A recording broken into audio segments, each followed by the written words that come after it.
चिंता मत करो कि लोक में क्या कहा जाएगा तुम्हें। कई बार उपासक इसमें फंस जाता है। इसीलिए न लाज तीन लोकन की, न वेद को कहो करे, न शंक भूत प्रेत की, न देव जच्छते डरे, सुने न कान और की, द्रवै न और इच्छना।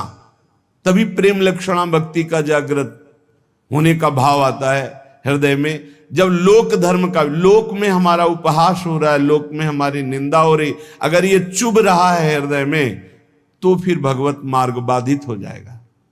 साधो निंदक मित्र हमारा, महापुरुषों ने कहा कि निंदा करने वाला हमारा मित्र है, जो बिना प्रयास के हमारे पापों को अपनी जबान से निंदा करके धुल रहा है, वो स्वस्थ रहे, स्वस्थ होकर हमारी छोटी छोटी बातों को पकड़कर खूब निंदा करे, जिससे हमारा भगवत मार्ग प्रशस्त और प्रकाशित हो जाता है, भगवत मार्ग पुष्ट और प्रकाशित हो जाता है।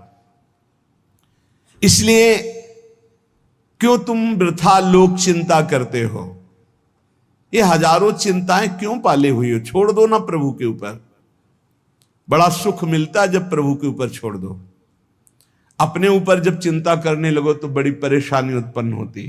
कैसे करेंगे, क्या करेंगे, क्या होगा? और जब प्रभु के ऊपर छोड़ दो तो सब मंगल होगा। मंगल भवन है, वो मंगल ही करेंगे।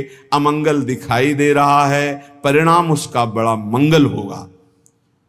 ये जो शास्त्रों चिंताएं लिए बैठे हैं अपने लोग, इसीलिए भजन में तारतम्य नहीं होता। कभी लीला में डूब रहे, कभी नाम जप में डूब रहे, कभी सेवा में, ये तारतम्य नहीं रहता। कभी प्रपंच की बातें, कभी प्रतिष्ठा का चिंतन, कभी नाना प्रकार के मान सम्मान का चिंतन, ये घुसने ना पावे हृदय में। बहुत सावधान रहना चाहिए साधक को।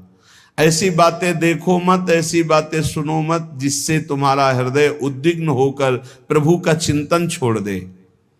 जिन्होंने अपने आप को प्रभु के भरोसे कर दिया, वो बेपरवाह हो गए। कर दो भरोसे में।